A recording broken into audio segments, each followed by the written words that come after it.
প্ৰকৃততে মই নিজেও যিবিলাক চিনেমাত অভিনয় কৰিছিলোঁ সেই অভিনয় কৰা চিনেমাসমূহত মই ছবিগৃহলৈ আহোঁ আৰু সাধাৰণতে মই ছবিগৃহত কোনোদিন ছাত্ৰ জীৱনৰ পৰা ছবিগৃহলৈ আহি বেলেগ চিনেমা কোনোদিন চায়ো পোৱা নাছিলোঁ। মোৰ নিজৰ অভিনয়ৰ লগত জড়িত থকা ছবি প্ৰিমিয়াৰ শ্বুতে তেখেতসকলৰ নিমন্ত্ৰণত মই সদায় আহিবলগীয়া হৈছিল। জুবিন গাৰ্গৰ লগত যিটো মোৰ আত্মীয়তা আছিল বহুতে হয়তো নাজানে, তেওঁ কেতিয়াবা নিশা 1:30 বজাত আহি ঘৰ ওলায়, 1:30 বজাত গান চান গাই হুলস্থুল এটা পৰিৱেশ সৃষ্টি কৰে বা তেখেতে কিবা সমস্যাত পৰিলে আইনগত সমস্যাও দুই এটা আলোচনা মোৰ লগত কৰে। তেনেকুৱা ধৰণৰ আত্মীয়তা এটা মোৰ লগত আছিল। মই প্ৰায় 10খনতকৈ বোলছবিয়ে হওক বা চিৰিয়েলেই হওক মানে এই আটাইবোৰত মানে অভিনয় কৰিছিলোঁ। গতিকে সেই ক্ষেত্ৰে মই মানে অভিনয় জগতৰ লগত মোৰ আজিৰ পৰা নহয়, 1977 চনত মই এই জগতৰ পৰা কিছু আঁতৰি আহিবলগীয়া হ'ল। নীলু চক্ৰৱৰ্তী, মহেন্দ্ৰ বৰঠাকুৰ এইসকলৰ লগত আমি একেলগে পবিত্ৰ ডেকাৰ উদ্যোগত ঐক্যতান বুলি আমাৰ এটা ক্লাব আছিল, তাতে আমি এইটোৰ লগত জড়িত হৈ পৰিছিলোঁ। মাত্ৰ ছাত্ৰ জীৱনৰ সময়তে মই ছাত্ৰ আন্দোলন জড়িত হ'বলগীয়া হোৱা হেতুকে মই এই জগতৰ পৰা কিছু আঁতৰি গ'লোঁ। নহ'লে হয়তো মই আজি সংগীত জগত বা অভিনয় জগতৰ লগতে এটা ভাল সম্পৰ্ক থাকিলেহেঁতেন। আৰু সেই সূত্ৰে অভিনয় জগত আৰু বিশেষকৈ সাংস্কৃতিক জগতৰ লগত মোৰ এটা ঘনিষ্ঠতা আছে।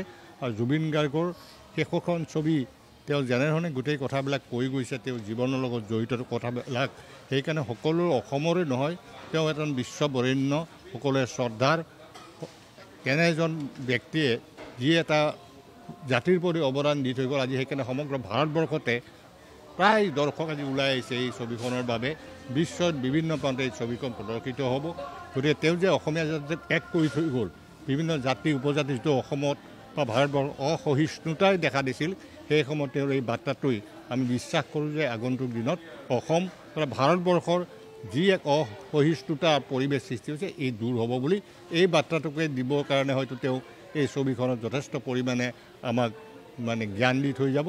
আৰু এই জ্ঞানটো আমি ৰাইজৰ মাজলৈ বিয়পাবলৈ চেষ্টা কৰিম। আপুনি ইতিমধ্যে উল্লেখ কৰিছে নিশাও জুবিন দাই আপোনাক আমনি কৰে বা কোনসমূহ কথাই আজি তেখেত আপোনাক প্ৰতিটো মুহূৰ্তত কন্দুৱাই বা জুবিন দা বিগিন প্ৰায় 1.5 মাহ। জুবিনৰ বিশেষভাৱে নিশা যেতিয়া ৰাতি আহি বাহিৰৰ পৰা ইয়া আলি গানটো গৈ হুলস্থুল এটা কৰে, এজন জ্যেষ্ঠ সাংবাদিকৰ লগতে আহিছিলে, এনেকুৱা চিঞৰ বাখৰ কৰে সেই দিনটোৰ কথা। বা সেই সময়ত এনি টেলিভিশ্যনৰ তেতিয়া প্ৰথম ছেটেলাইট চেনেল এনি টেলিভিশ্যনৰ এটা প্ৰগ্ৰেম হৈছিল, তেওঁলোকৰ বছৰীয়া প্ৰগ্ৰেম এটা নেহৰু ষ্টেডিয়ামত। তেতিয়াও তেখেতে এক হুলস্থুলীয়া পৰিৱেশ সৃষ্টি কৰিছিল, তেতিয়াও আছিলোঁ লগতে। আৰু গোটেইকেইটা পৰিৱেশ কিয় সৃষ্টি হৈছিল, সেই সৃষ্টি হোৱাৰ মূল কাৰণটো কিন্তু মানুহে বিশ্লেষণ নকৰে। প্ৰকৃততে তেতিয়া তেওঁ ৰামেশ্বৰ পাঠকক প্ৰভাত শৰ্মাক বাহিৰত থৈ তেখেতে মাতি অনা নাছিল মানুহজনক, অৰ্গেনাইজাৰবিলাকে সেইটো লৈ এটা হুলস্থুল পৰিৱেশ কৰিছিল। আৰু তাৰপিছতে তেখেতৰ আইনগত কিছু সমস্যা হৈছিল মাজে সময়, মানে বিশেষভাৱে এটা বিশেষ ঘটনাত সেই ঘটনাটো তেখেতে সংঘটিত নিজে কৰা বুলি স্বীকাৰো কৰিলে, কৰি পেলাই। আৰু সেইটোতো যুক্তি আছিলে, সৰু ল'ৰা এটা যেতিয়া চিগাৰেট খাইছিল তেওঁ মানা কৰিছিল বা এটা চৰ মাৰিছিল, সেইটোৱে আছিল ঘটনাটো। তাতে যি নহওক তেওঁ ঘটনাটো শেষ মীমাংস হৈ গৈছে।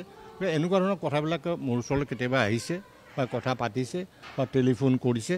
ঠিক তেনেকৈ মই তেওঁলোকৰ এটা আত্মীয়তা সেনেকৈ আছিল। আৰু যেতিয়া যি হয় জুবিনৰ প্ৰগ্ৰেম বুলি ক'লে মানুহটো হিল্লোল ভাঙিয়েই ওলাই আহে, গতিকে তেওঁক আৰু ওচৰৰ পৰা তেনেকৈ পাবলৈ অসুবিধা হৈ যায়। তেওঁৰ কিবা থাকিলে মই লগ পাইছোঁ বা তেনেকৈ ধৰণৰ তেওঁৰ অসম জাতিৰ প্ৰতি দিয়া অৱদান, তেওঁৰ সংগীতৰ যোগেদি সমগ্ৰ বিশ্বক দিয়া তেওঁৰ মানে বাৰ্তা, এইসমূহ আমি দেখিবলৈ পাওঁ। আৰু সেইকাৰণে সন্তোষিত হৈ আজি বৃদ্ধাসকলৰ লগত, যিসকলে ঘৰ দুৱাৰ বা সকলোকে এৰি বৃদ্ধাশ্ৰমত থাকে, তেখেতসকলক আজি যেতিয়া মাতি আনিছে দুলু আহমেদ ডাঙৰীয়াই, মই সেইকাৰণে আজি তেখেতসকলকো লগ পাম বুলি এই অনুষ্ঠানটোত অংশগ্ৰহণ কৰিবলৈ আহিছোঁ। জুবিন দা শেষৰবাৰৰ বাবে দাদা কেতিয়া লগ পাইছিল আপুনি? মই আজি 6 মাহমান আগত লগ পাইছিলোঁ, তাৰপিছত আৰু পোৱা নাই। 6 মাহমান আগত এটা বিশেষ কথাৰ কাৰণে তেখেতক লগ পাইছিলোঁ। এতিয়াই শেষ কথা পাতিছিল বোলে, দাদা ভালে আছেনে? মই আছোঁ, তোমাৰ ভাল নাই? আছোঁ, তোমাক দেখি আছোঁ, ইমানেই আৰু। অলপ আৱেগিকো হৈছে আপুনি আজি? আৱেগিকটো মই বুলি নহয়, সমগ্ৰ জাতিটো আজি আৱেগিক, প্ৰকৃতি আৱেগিক, জীৱ জন্তু আৱেগিক। তেনেকুৱা আৱেগিক কৰিব পৰা বিশ্বত দ্বিতীয়জন ব্যক্তি আমি যিলৈ দেখা নাই, হয়তো আমাৰ এই জনমত আমি দেখিবলৈ পাম, এইটো সন্দেহ আছে।